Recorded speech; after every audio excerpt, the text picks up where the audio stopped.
Okay, so the first tool that I want to introduce to you is called Evernote. But before I show you how to get started with this tool, I actually want to show you the importance of actually downloading it and using it.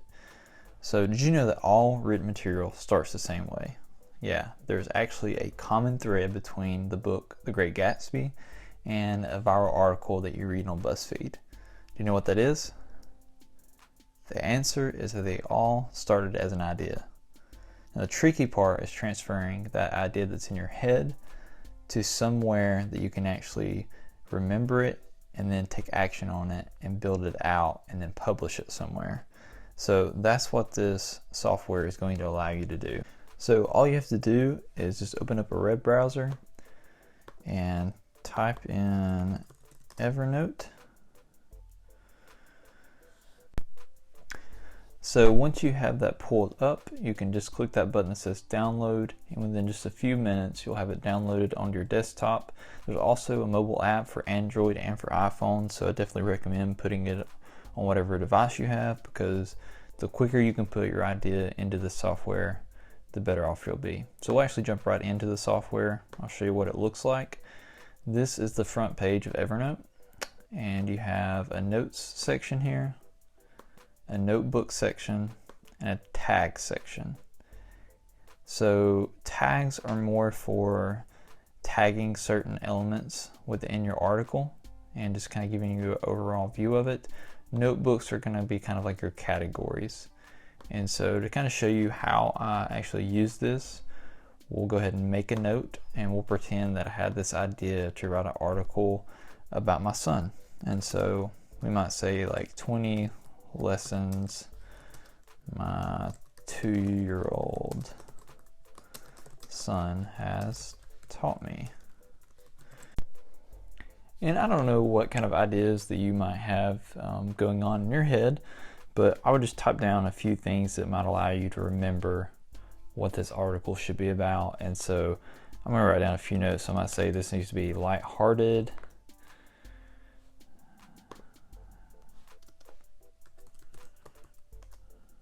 20 lessons. My son's name's Asher, so 20 lessons Asher has taught me about life.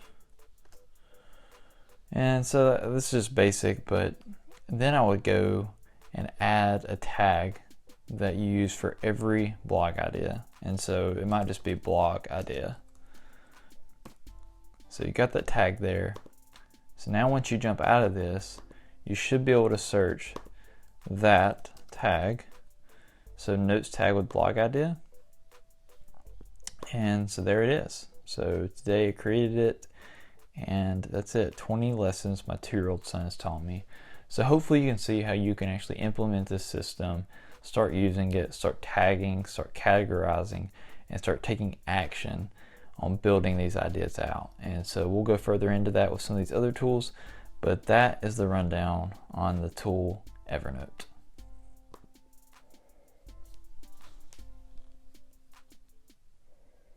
Okay, I want to start this next section with a quote from the best-selling author Stephen King.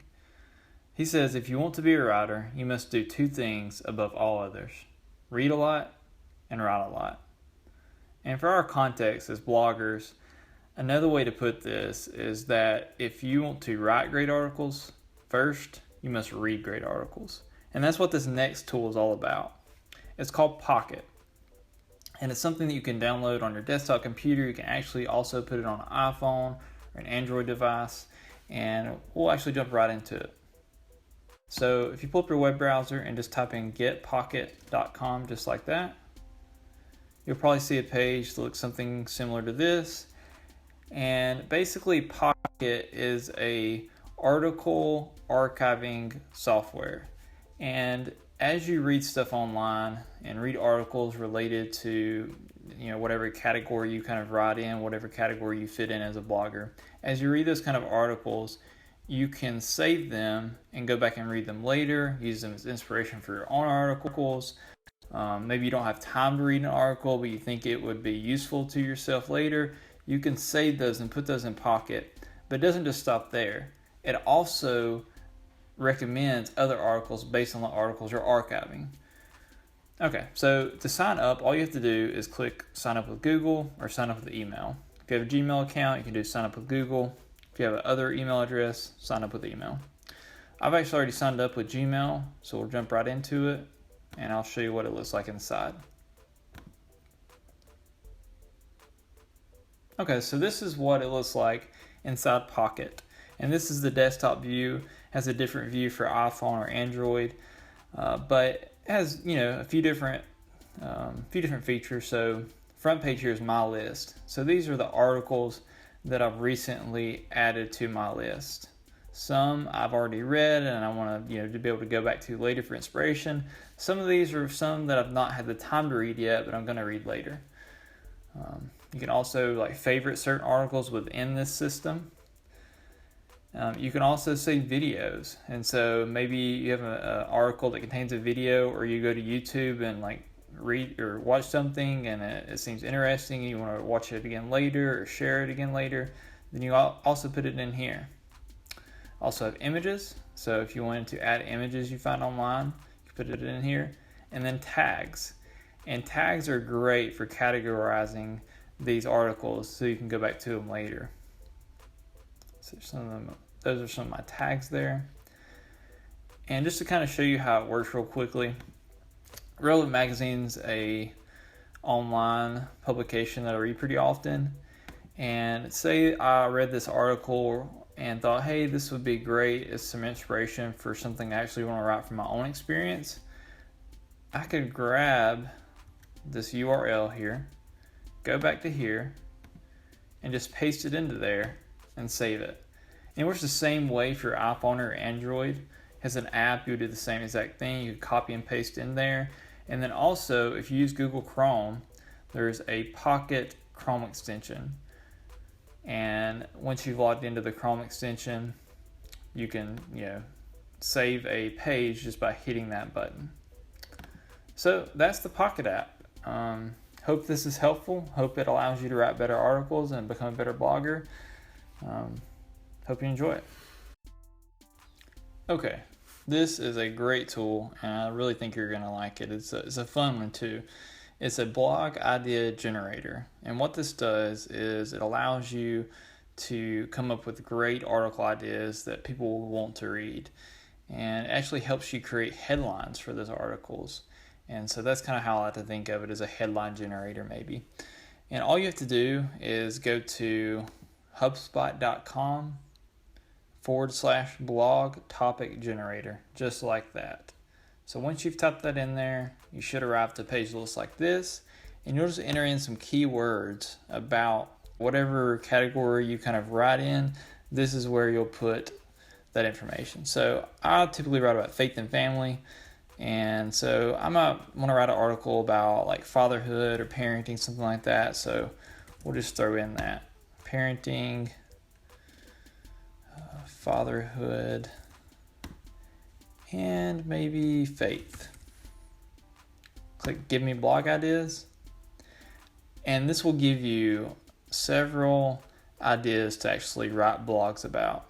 So number 1, 15 best blogs to follow about parenting, why we love fatherhood and you should too, 5 tools everyone in the faith industry should be using, 20 myths about parenting, the worst advice we've ever heard about fatherhood.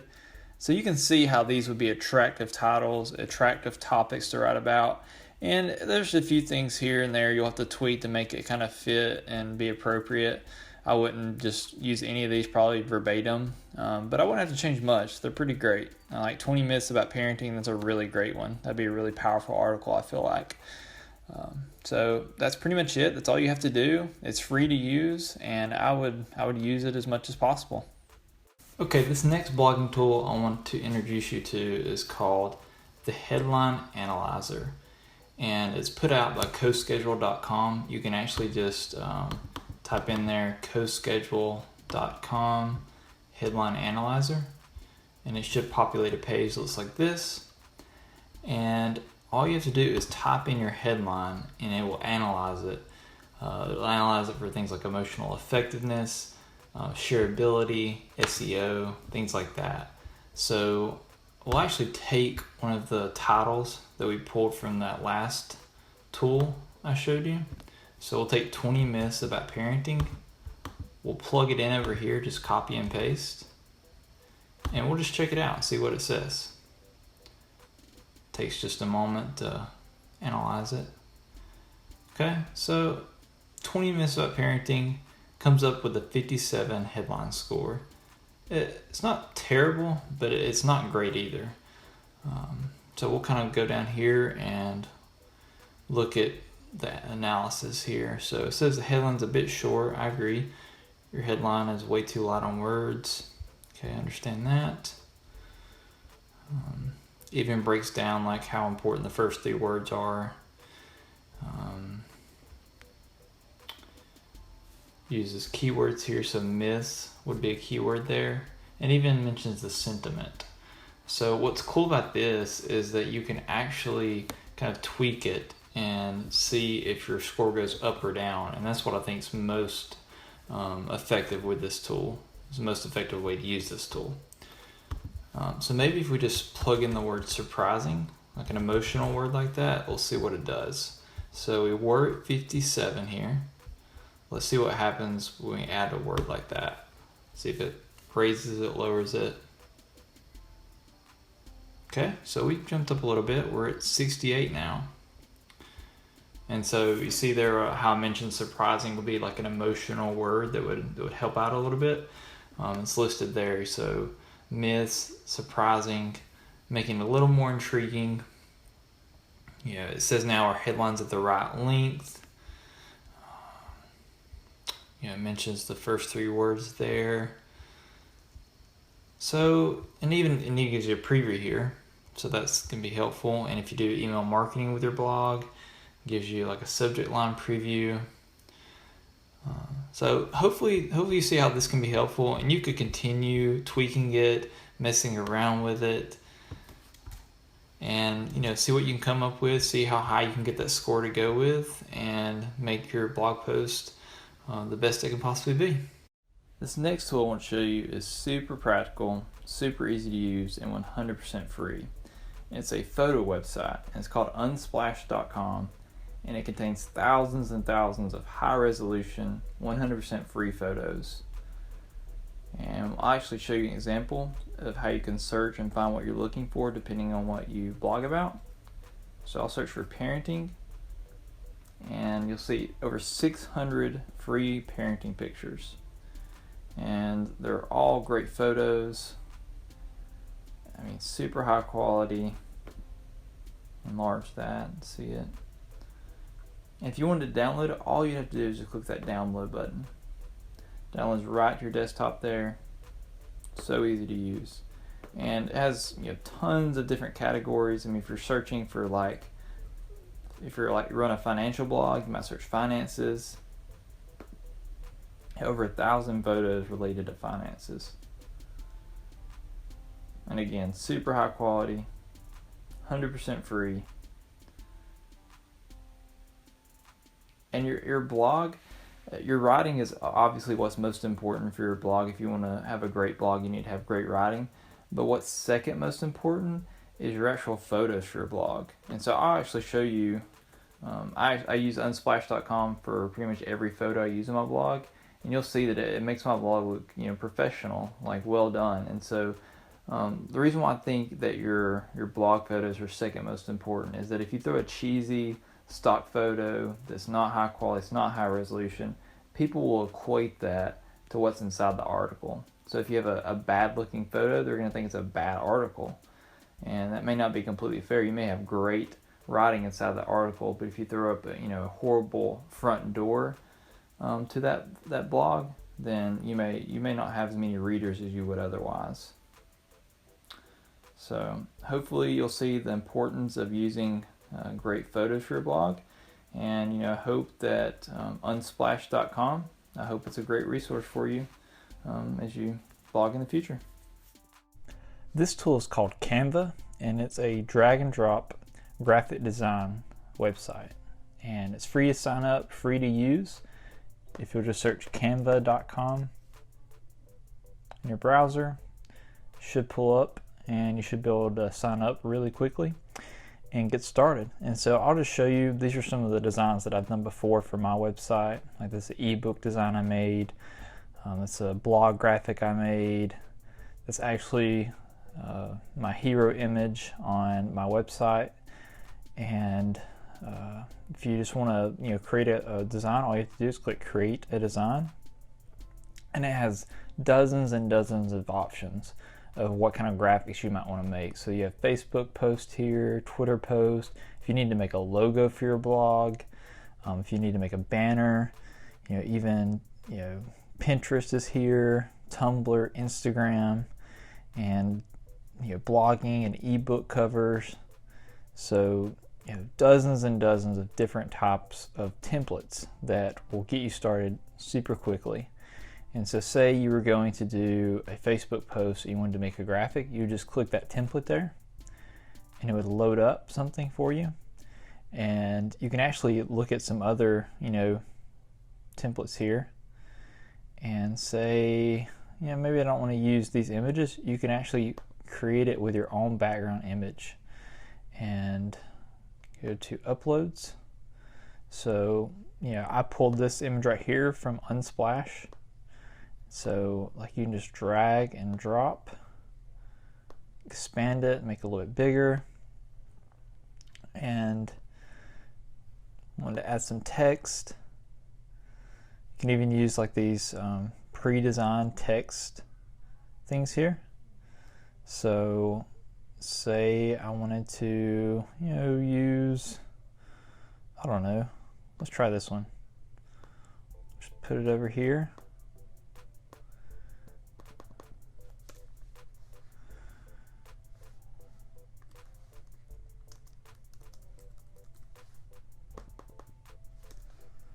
Just type my blog in there.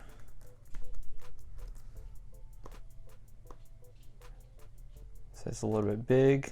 I'm going to resize it. Rotate it maybe.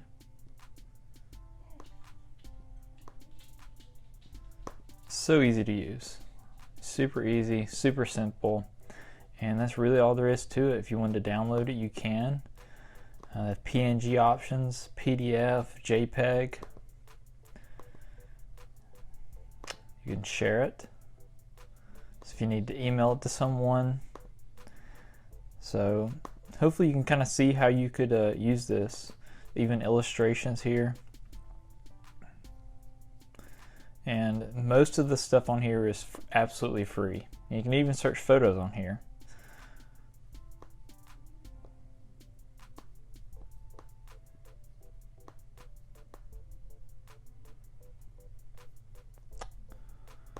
So hopefully this is helpful. Hopefully you can make you some great graphics for your blog. Okay, this next tool is going to save you from so many common mistakes. It saved me a ton of time of correcting simple typos and writing mistakes, spelling mistakes. It's called Grammarly.com, and it's a free software that you can add to Chrome if you use Google Chrome. You can also add it to Microsoft Word. And basically it just runs in the background as you write, and it checks for common spelling mistakes, typos, and even a few structure type things with your writing. So we'll jump right into it. This is actually, if you just go to Grammarly.com, that should pull up something like this. And you can add it to Chrome, and basically I'll just log in and show you a quick example of the kind of mistakes it can save you from. So you can see here I have the Google Chrome add-in, and we'll just pretend that I was going to write that blog post we used for the a few sections back. It was 20 surprising parenting myths. So I'll go ahead and type this in here like I was about to share that post, and I'm going to misspell surprising and watch what it does. See that? So it's got the red underneath there, and it already gives me the correction. All I have to do is just click that and it corrects it. And so 20 surprising parenting myths. And you can see that it works pretty much anywhere that you're going to be typing online or anywhere you have this downloaded.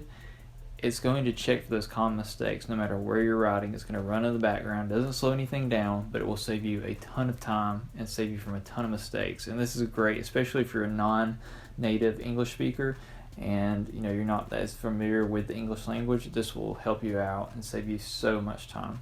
Hope you find it helpful. This tool is called the Hemmingway app, and it is a tool that will make your writing bold and clear. It's completely focused on making your writing as clear and as readable as possible. It helps take out complex sentences, it removes passive voice, it helps you take out those pesky adverbs, and it just makes your writing so much better. It's almost like having an English teacher looking over your shoulder. That's how helpful this tool really is. And what it does is, as you type things in here, it color codes things depending on what's wrong with it. And so here where you see this red, that's saying that's a really complex sentence. And you can just tell, it's a really long, meandering sentence.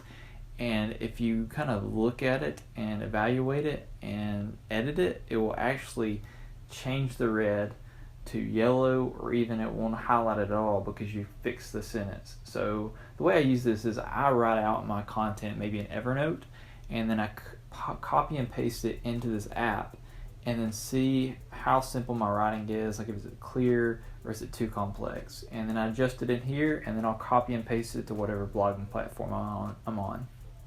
So I'll just show you like how this works. So this app highlights lengthy, complex sentences and common errors. If you see a yellow sentence, shorten or split it. So basically all you have to do is see how you can simplify the sentences. So we'll take that out. You see how that removed the yellow? It's so much easier to read now. This app, or the app, highlights lengthy, complex sentences and complex errors. If you see a red highlight, your sentence is so dense and complicated that your readers will get lost trying to follow its meandering, splitting logic. Try editing this sentence to remove the red. So maybe you would make that a period, and see how that made that sentence, the red disappear there. So that's how you can kind of like work on your sentences and work on your blog and make it more readable, is by rewriting it. I've heard it said before that the best writers are rewriters, and this Hemmingway app will really help you do that. It's so helpful, and I hope you'll get a lot out of it.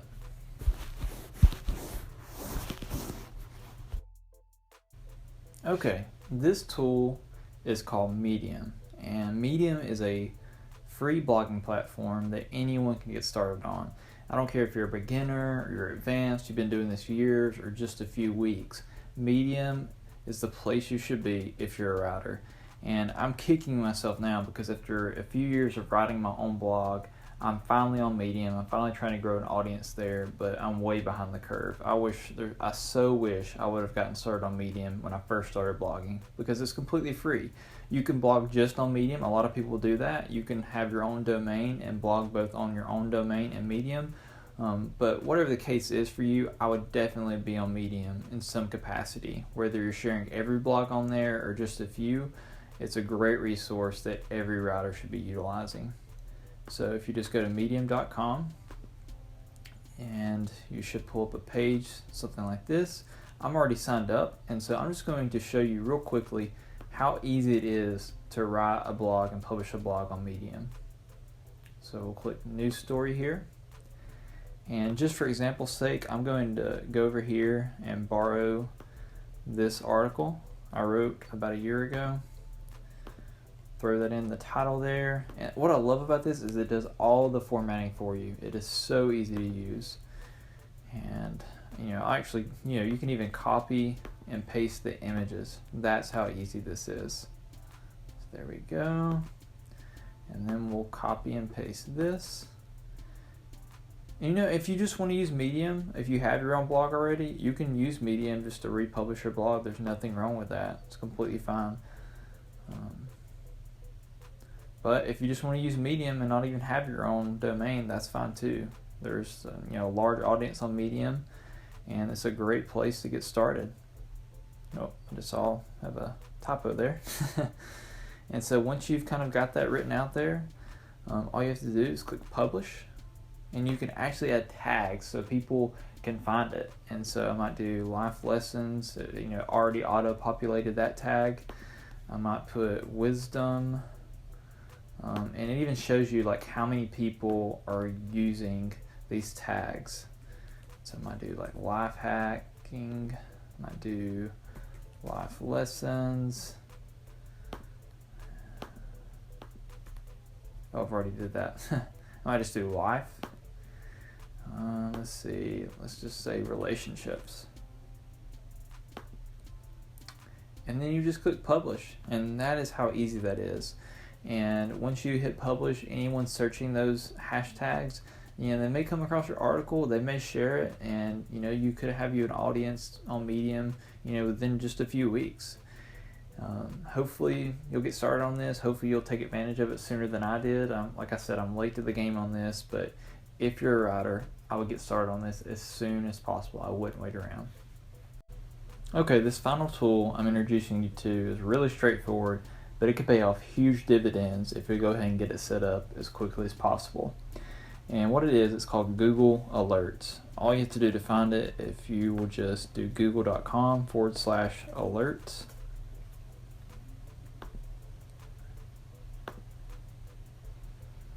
And once it pulls up, you can create an alert about anything you want.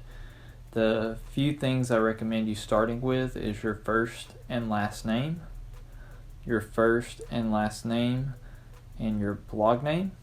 So mine's Tyler Spiegel blog, and then also your URL. And so my URL is tylerspiegel.com, and so I have all three of those set up. So what this means, anytime someone republishes a blog post that I've written, I will get an email as soon as that happens. So I'll be aware of it. And the reason why this matters, and the reason why I said this could pay huge dividends in the future, is say I wrote an article, it gets picked up by someone like the Huffington Post. They may not alert me to let me know that they're republishing that blog. They may just republish it, and I may not ever know about it. But if I get the email, I find out about it, I'll be aware of it, and I can actually capitalize on it by sharing it on my own channels. If I don't have a relationship with that publication who's sharing my content, I could actually just reach out to them, and then from that point forward, I might get to build a relationship with them and say, hey, saw where you shared my article. I'd love to have the opportunity to share articles with you in your publication in the future. So let's work this out to where I can start maybe blogging, be a contributor for this platform. And you can build bridges in places that you otherwise wouldn't have even known about. And this also goes for things maybe you're writing in a certain category that you want to be on top of 24/7. So you might set up an alert, say about say if you write about Bitcoin, you could create an alert about that. So anytime an article is written about Bitcoin, you would get an alert about it, and you could be on top of it and write an article about that. And so I recommend you get this set up just as soon as you can, because the sooner you get this started, the more aware you'll be and the more opportunities you can take advantage of. I hope you've enjoyed this course. I hope these tools have been helpful, and I hope you'll take advantage of them.